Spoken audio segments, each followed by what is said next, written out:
আজমতে সাহাবা কর্তৃক আয়োজিত আজকের মতবিনিময় সভার সম্মানিত সভাপতি আমার কারা সাথী আল্লামা খুরশিদ আলম তাসরি সাহেব সহ মুআজ্জাজ উলামায়ে কেরাম। আজমতে সাহাবা ব্যাপারে আমরা এখানে সবাই আলে হক বসে আছি। সাহাবাদের আজমতের ব্যাপারে আমাদের কারোই কোনো বিন্দুমাত্র কমতি নাই এবং ভরপুর আজমতের ব্যাপারে আমাদের সবারই দৃঢ়তা রয়েছে। আজমতে সাহাবার ব্যাপারে অনেক কথা হয়েছে, আমি ওই সম্পর্কে আর নাইবা গেলাম। আমি ভিন্ন প্রসঙ্গে একটু কথা বলি। এই সংগঠনের সম্মানিত চেয়ারম্যান কারাসাদি, এই জন্য বললাম শব্দটা যে আমরা যখন কারাগারে একত্রে ছিলাম, রিমান্ডে তো ২০-২২ দিন একসাথে ছিলাম, তা হট্টগোলের মধ্যেই তেমন কোনো কষ্ট হয়নি, আর ওরা কোনো শারীরিক কষ্ট আমাদেরকে দেয় নাই।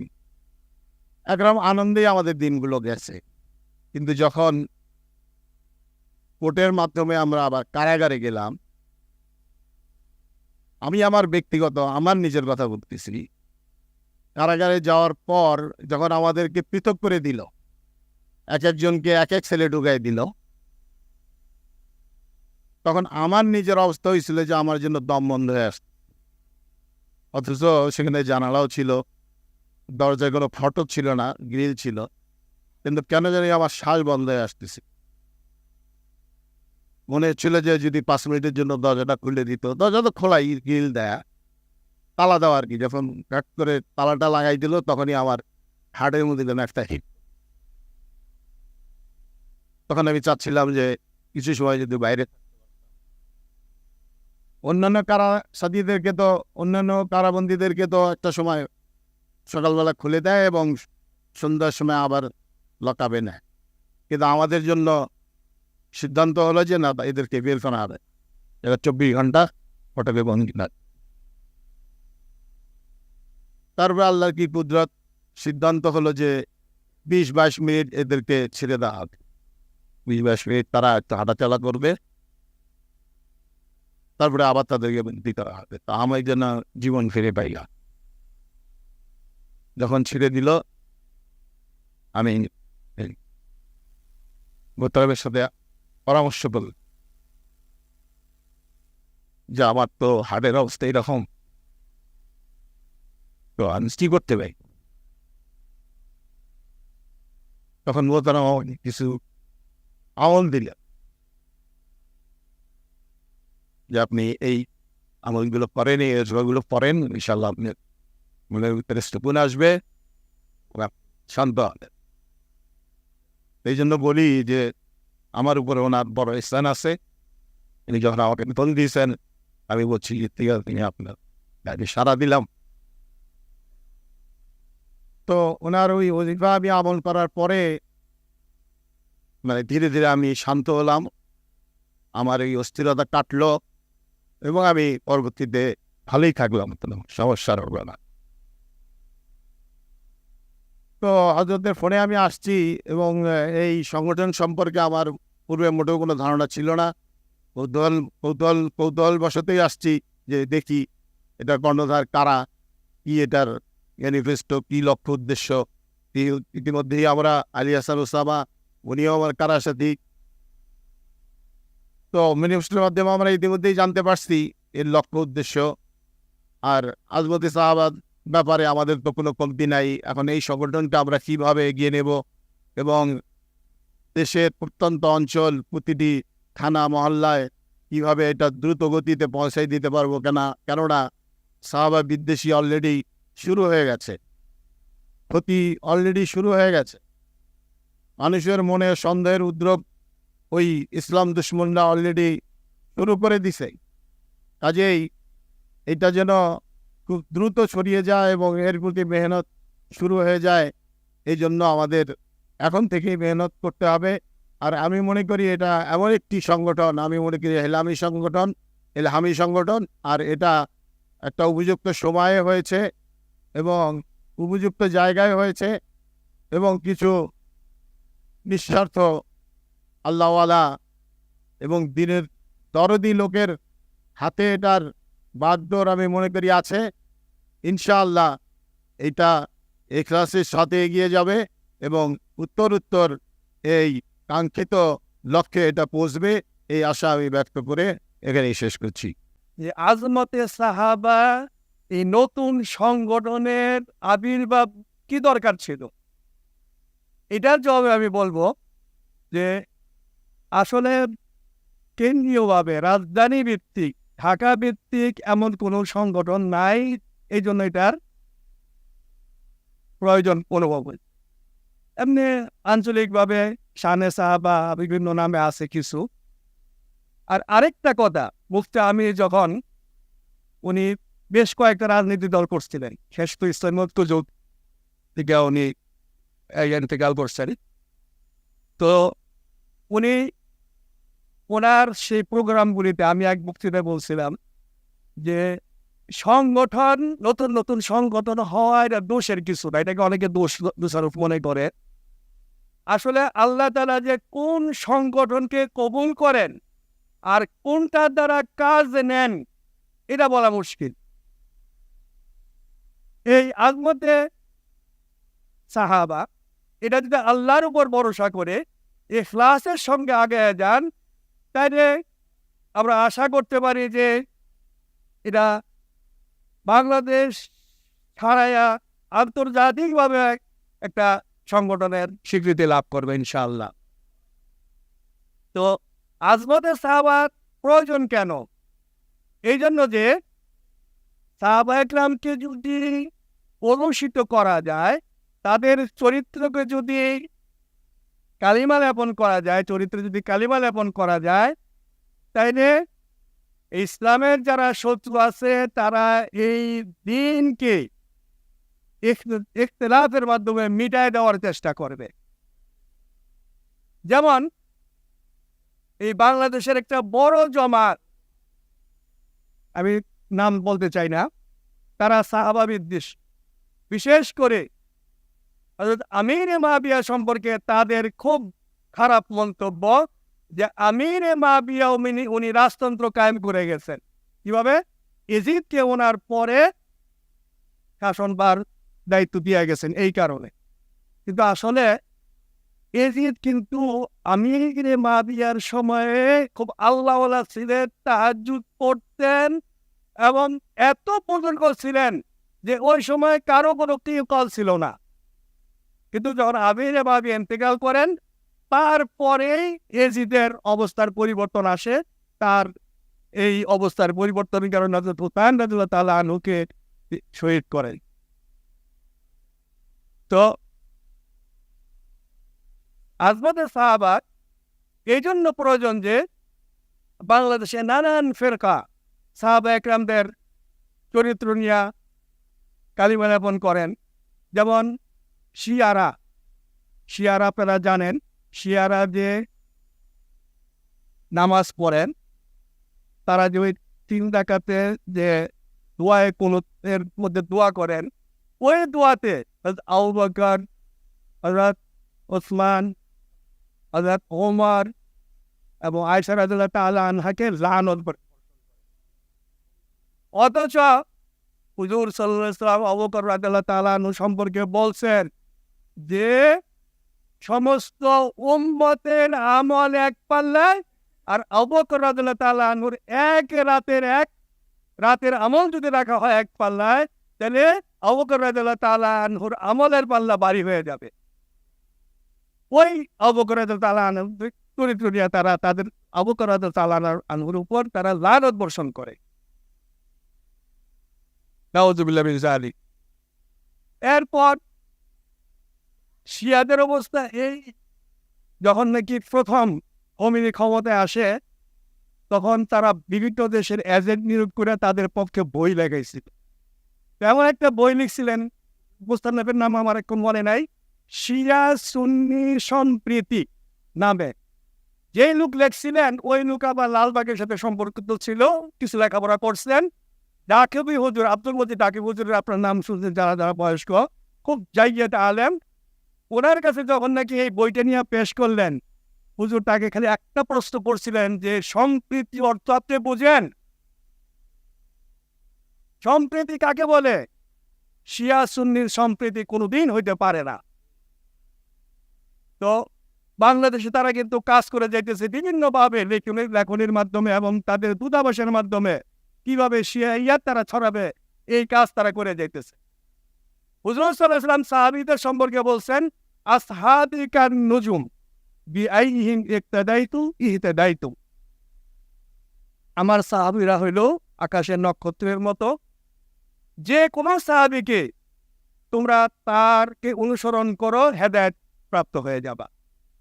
এই হাদিসটাকে যারা নাকি সাহাবী বিদ্বেষী তারা বলে জয়ীফ। কেন জয়ীফ? তারা তার দলিল স্বরূপ বলে যে সাহাবা একরাম তো চুরিও করছেন, জিনাও করছেন।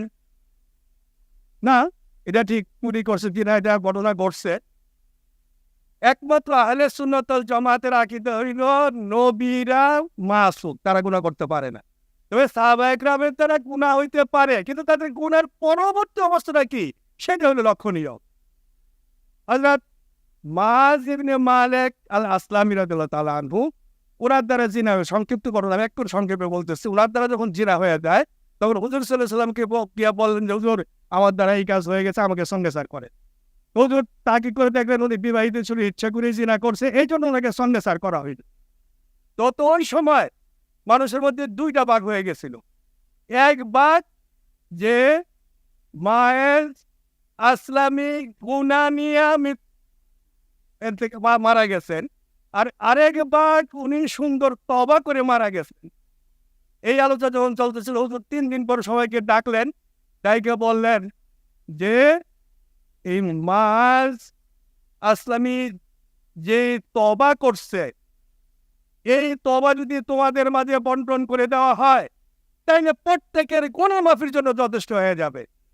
সুবহানাল্লাহ। কি রকম তওবা করছেন এইটা দেখে না সাহাবা বিদ্বেষীরা, গুনাহটা দেখে তারা। এই হাদিসকে তারা বলে জয়ীফ, দুর্বল। অতএব এদের থেকে আমাদের সাবধান থাকতে হবে। আমি লম্বা চড়া কথা বলতেছি না, আরও কথা বলার ছিল। তবে শেষে আমি এইটুকু বলবো যে এই সংগঠনের জন্য, আজমতে সাহাবার জন্য আমার দোয়া রইল। আমি ইনশাল্লাহ এই আজমতে সাহাবার সাথে কাজ করব, কাজও করব। আপনারা যখন হুকুম করবেন, যখন যে কাজের আদেশ করবেন, আমি ইনশাল্লাহ আছি। আমার বন্ধু খুরশেদ আলম কাসিরি এবং আলী হোসেন ওসামা সাহেব, ওনার বক্তৃতা আমি শুনি মাঝে মধ্যে। হকের কথা উনি বলেন, ওনার প্রত্যেকটা কথায় ওনার মুখ দিয়ে হক বের হয়। এই জন্য আল্লাহ তাআলা ওনাকে ওনার যেইভাবে উনি কথা বলতেছেন এইভাবে যেন চলতে পারেন, এই সংগঠনটাকে যেন আগায় নিতে পারেন। এই সংগঠন আগায় নেওয়ার জন্য আকাবেরদের একটা উসুলি কথা আমি বলতে চাই, যদিও নাকি এই কথাটা দলের জন্য, অন্য দলেরকে একসাথে করার জন্য, তারপরেও নিজের দলের মধ্যে যদি এই কথাটা চর্চা থাকে তাহলে কোনোদিন দলের ভাঙন আসবে না। অনেক সময় দেখা যায় যে দল করার পরেই অঙ্কুরে বিনাশ, কিছুদিন পরে এটা খণ্ড বিখণ্ড হয়ে শেষ হয়ে যায়। অমুকের সাথে অমুকের একটা লাভ, অমুকের সাথে অমুকের মতের মিল নাই, শেষ হয়ে যায়। এই জন্য একটা উসুলি কথা যদি আমরা মনে রাখি যে ইত্তেফাকের মূল হইল তাওয়াজু। কথাটা ভালো করে খেয়াল রেখে, ইত্তেফাকের মূল হইল তাওয়াজু। আমি আমাকে যদি ছোট মনে করি অন্য কর্মী থেকে, এটা হইল তাওয়াজু। আর ইফতেরাতের জুদা জুদা ভিন্ন ভিন্ন হওয়ার আসল হইল কিবির। যখন কিবির এসে যাবে যে আমি সংগঠনের জন্য এত কাজ করি, আমার ভিতরে যখন অহংকার এসে যাবে, অন্য ভাইকে আমি ছোট মনে করব, তাইলে এই সংগঠন আর বেশি দূর আগাবে না। তো এই উসুল নিয়ে যদি আমরা আগে বাড়তে পারি তাহলে ইনশাল্লাহ আমাদের আস্থা, বিশ্বাস যে আজমতে সাহাবা একরামের ইজ্জত রক্ষা করা মানে আমাদের দ্বীনকে বাঁচিয়ে রাখা। সাহাবা একরামের ইজ্জতের মধ্যে, সাহাবা একরামের চরিত্রের মধ্যে যখন কালিমা লেপন হবে, কারণ আমরা দ্বীন পাইছি সাহাবাদের মাধ্যমে। হুজুর সর্বপ্রথম আউয়ালে মুখাতাব হলো সাহাবা একরাম, কোরআনের আউয়ালে মুখাতাব। যে কোরআন শরীফ নাজিল হয়েছেই মক্কার জন্য, তারপরে তো পুরো বিশ্বের জন্য তো আছেই, কিন্তু আউয়ালে মুখাতাব হইল মক্কাবাসী সাহাবা একরাম। এই জন্য সাহাবা একরামকে যদি কলুষিত করা যায়, তাহলে দিন কলুষিত হবে। আমাদের কাছে পৌঁছে এই এলেন সিনা বসিনা এইভাবে এই পর্যন্ত আসছে, কেমন পর্যন্ত এইভাবে চলবে। মাঝখানে যদি কোনো ধরনের কালিমা লেপন হয়ে যায় সাহাবাদের চরিত্র নিয়ে, তো সাহাবায়ে কেরামদের চরিত্র নিয়ে আলোচনা করা, অর্থাৎ তাদের চরিত্রে কালিমা লেপন করার অর্থ হইল দিনকে জুদা জুদা করে দেওয়া। তো আল্লাহ তাআলা আমাদেরকে যেন এই সংগঠনের সাথে কাজ করার তৌফিক দান করে সারা বাংলাদেশে যেন আমরা ছড়ায় দিতে পারি ইনশাআল্লাহ। জানো আছে তৈরি। نحمده ونصلي على رسوله الكريم أما بعد. قال الله تعالى في القرآن المجيد: أولئك هم المؤمنون حقا لهم درجات عند ربهم ومغفرة ورزق كريم.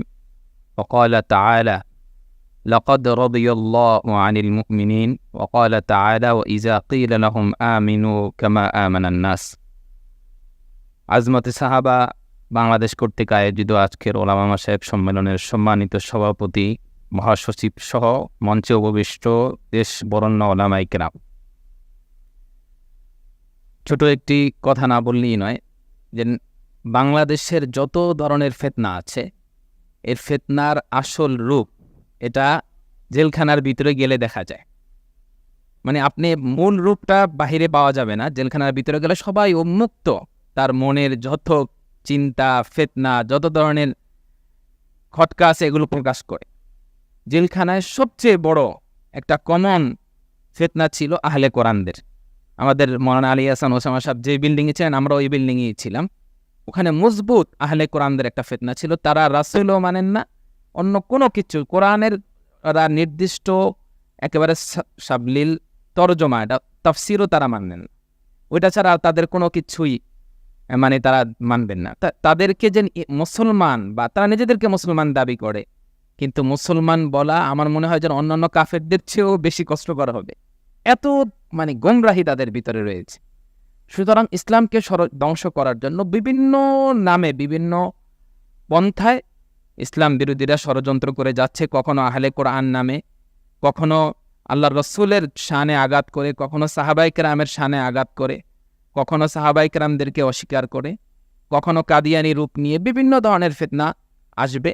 সাহাবায়ে কেরামের সত্যের মাপকাঠি বা সাহাবায়ে কেরামদের মর্যাদা সম্পর্কে কোরআনের অসংখ্য আয়াত অসংখ্য হাদিস উল্লেখ রয়েছে।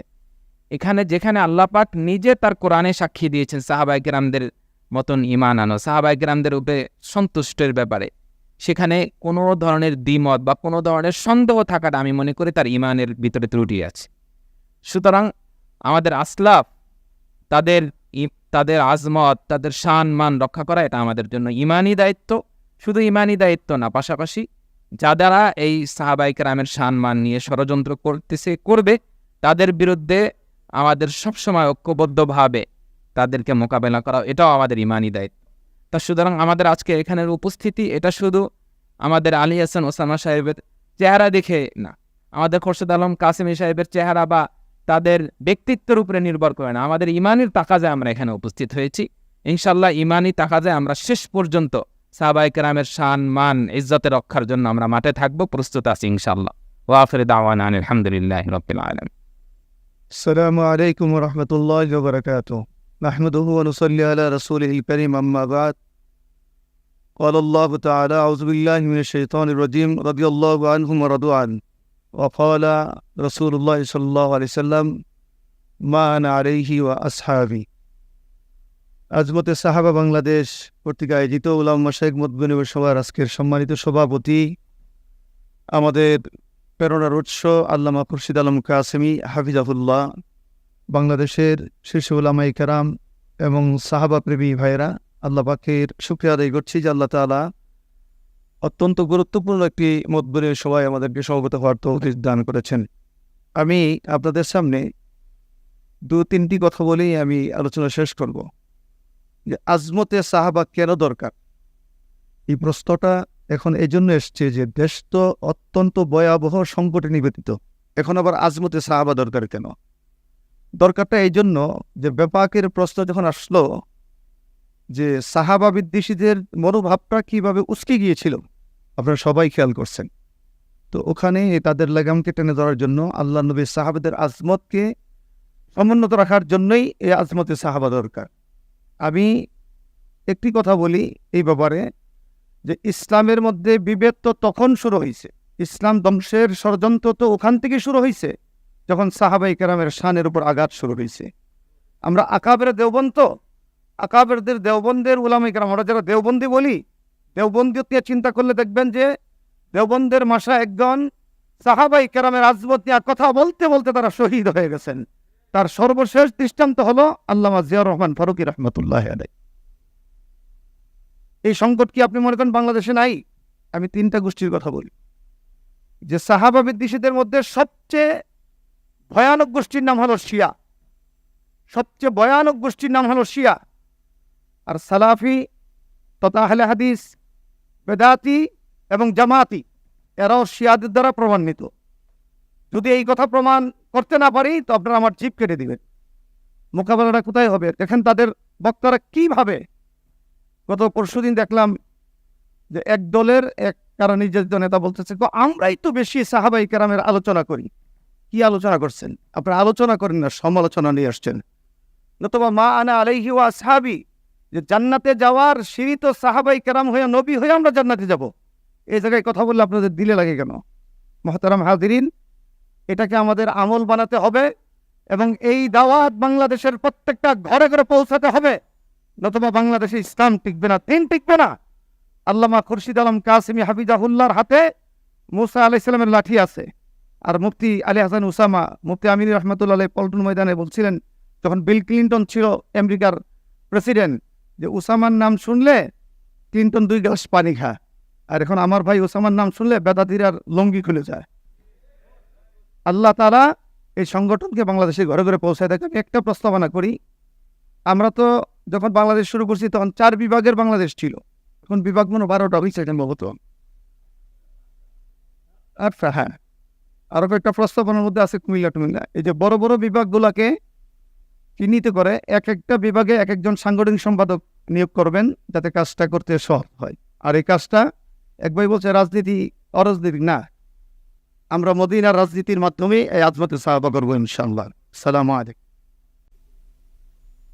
বিসমিল্লাহ রহমান রহিম, আলহামদুলিল্লাহ রব্বিল আলমিন, উসসালাতু ওয়াসসালামু আলা সাইয়্যিদিনা মুহাম্মদ ওয়া আলা আলিহি ওয়া আসহাবিহি আজমাইন। সংক্ষিপ্ত 2টা কথা।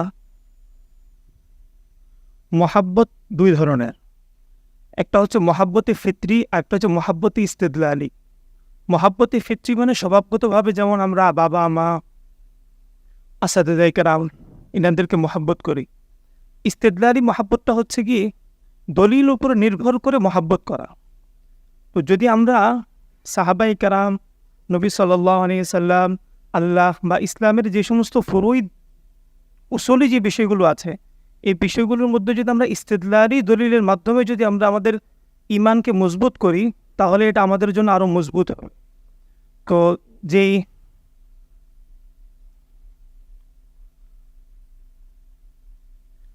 এখানে একটা ঘটনা নকল করছি শুধু, তারিখে বাগদাদ থেকে, খতিব বাগদাদি রহমতুল্লাহি আলাইহি ওখানে নকল করেন। বাদশাহ হারুনুর রশিদের কাছে একজন নাস্তিককে নিয়ে আসা হয়েছিল। তো তাকে জিজ্ঞাসা করা হয়েছিল যে তুমি কোরআন এবং সুন্নাহের মধ্যে তুমি কোনো সন্দেহ পোষণ করো না বা মানুষদেরকে এটা শিখাও না, কিন্তু সাহাবায়ে কেরাম যারা আছেন সেই সাহাবায়ে কেরামদের মাঝে তুমি বিদ্বেষ কেন মানুষের মধ্যে ছড়াও? তো তখন সে একটা কথা বলেছিল, তাকে হত্যা করার পূর্বে আর কি। তখন সে বলেছিল যে আমি এই জন্য আসলে মূলত এটা ছড়াই, কারণ হচ্ছে সাহাবায়ে কেরাম হচ্ছে নাকেল, সুতরাং যদি নাকেলকে আপনি বাতিল করে দেন, মানকুল এমনি বাতিল হয়ে যাবে। তো এই জন্য আমাদের সাহাবায়ে কেরাম হচ্ছে আমাদের নাকেল। আজকের যেই আলোচনা সভা, আল্লাহ তাআলা এটাকে কবুল করুক এবং আমাদের সবাইকে কবুল করুক, এবং আল্লাহ তাআলা এই সংগঠনকে কবুল করুক, এবং নাকেলদের হেফাজতের জন্য আল্লাহ আমাদের সকলকে কবুল করুক। জাযাকুমুল্লাহু খাইরান। আসসালামু আলাইকুম ওয়া রাহমাতুল্লাহ। ইন্নাল হামদুলিল্লাহ ওয়াসসালাতু ওয়াসসালামু আলা রাসূলিল্লাহ ওয়া তাসিমু বিহাবলিল্লাহি জামিআ। আজমতে সাহাবা বাংলাদেশ, এটা বাংলাদেশের ওলামায়ে কেরাম, ছাত্র জনতা এবং তৌহিদি জনতার বহুল কাঙ্ক্ষিত একটি সংগঠন। ইতিপূর্বে বাংলাদেশে স্বতন্ত্রভাবে সাহাবায়ে কেরাম রাদিয়াল্লাহু তাআলা আনহুম আজমাইনকে নিয়ে কাজ করবে, এই ধরনের কোনো সংগঠন জাতীয়ভাবে ছিল না। আজ থেকে 10-15-20 বছর আগে এ ধরনের সংগঠন হওয়ার কোনো প্রয়োজনীয়তা তখন তেমন ছিল না। ওই সময়টার মধ্যে সাহাবায়ে কেরামের বিরোধিতা করত কারা? নাস্তিক, মুরতাদ, অমুসলিম যারা তারা। কিন্তু সময়ের পরিবর্তনে এখন দেখা যাচ্ছে ওই শ্রেণীর পাশাপাশি আমাদের লেবাসদারীরাও সাহাবায়ে কেরাম রাদিয়াল্লাহু তাআলা আনহুম আজমাইনের বিরুদ্ধাচরণ শুরু করেছে। তবে হ্যাঁ, নাস্তিক, মুরতাদ, ইসলাম বিদ্বেষীরা সরাসরি সাহাবাদের বিরুদ্ধে কথা বলতো, আর এখন আমাদের মধ্যে লেবাসদারি যারা আছে তারা সরাসরি তো কথা বলে না, কিন্তু এমনভাবে কথা বলে সাহাবায়ে কেরামের ব্যাপারে মানুষের অন্তরের মধ্যে সন্দেহ ঢুকিয়ে দেয়। তো এই জন্য এই সময়ের মধ্যে স্বতন্ত্রভাবে সাহাবাদেরকে নিয়ে কাজ করা, আজমতে সাহাবা নিয়ে কাজ করার সংগঠনের প্রয়োজনীয়তা দেখা দিয়েছে। এখানে আমাদের আল্লামা খুরশিদ আলম কাসেমি এবং মুফতি আলী হাসান ওসামা সাহেব সহ ওলামায়ে কেরাম উদ্যোগ নিয়েছেন এই কাজটা করার জন্য, আমি সাধুবাদ জানাই। তবে সাথে সাথে আমার একটা কথা, যে দেখেন আমাদের বাংলাদেশে খতমে নবুয়ত নিয়ে স্বতন্ত্রভাবে কাজ করে এরকম সংগঠন আছে। এরপরে দেখে খতমে নবুয়ত নিয়ে কাজ করে অনেকগুলা সংগঠন, আমাদের কওমি অঙ্গনের মধ্যে ধরতে গেলে অনেকগুলা। আজমতে সাহাবা নিয়ে তো আমাদের এখানে একটা সংগঠন হচ্ছে। এইটা যদি আমরা সফলতা পেতে হয়, এটা এই ব্যানার থেকে কাঙ্ক্ষিত লক্ষ্যে যদি আমরা পৌঁছাতে হয়, অন্তত এই বিষয়টা নিয়ে সাহাবা রাদিয়াল্লাহু তাআলা আনহুম আজমাইনের বিষয়টা নিয়ে আমরা যারা একমত আছি, যেই ধরনের হোক না কেন, সবাইকে এই প্ল্যাটফর্মের মধ্যে প্রত্যেকটা জায়গা থেকে লোকায় না, যেহেতু আমাদের কেন্দ্রীয় কমিটি পূর্ণাঙ্গভাবে ঘোষণা হয় নাই, আংশিক ঘোষণা হয়েছে, সবাইকে এখানে অন্তর্ভুক্ত করা। সবাইকে যদি আমরা কেন্দ্রীয় কমিটিতে অন্তর্ভুক্ত করি তাহলে আমাদের লাভটা হয় তৃণমূল পর্যায়ে। কেন্দ্রীয় কমিটিতে সবাই না থাকলে হয় কি, তৃণমূলে কাজ করতে গিয়ে ইখতিলাফ দেখা যায়। যদি কেন্দ্র থেকে নিয়ে এই ইখতিলাফটা আমাদের মিটিয়ে যায় তাহলে তৃণমূলের মধ্যে ঐক্যবদ্ধ প্ল্যাটফর্ম করে কাজ করা আমাদের পক্ষে সহজ হয়ে যায় এবং কাঙ্ক্ষিত লক্ষ্যে পৌঁছানো আমাদের জন্য সহজ হবে। আমি ব্যক্তিগতভাবে এই সংগঠনের সাথে ইনশাআল্লাহ থাকবো এবং সব ধরনের কর্মসূচির সাথে অংশগ্রহণ করব এবং আপনাদেরকেও এই সংগঠনের সাথে জড়িত থাকার জন্য আহ্বান জানাবো। আসসালামু আলাইকুম ওয়া রাহমাতুল্লাহ।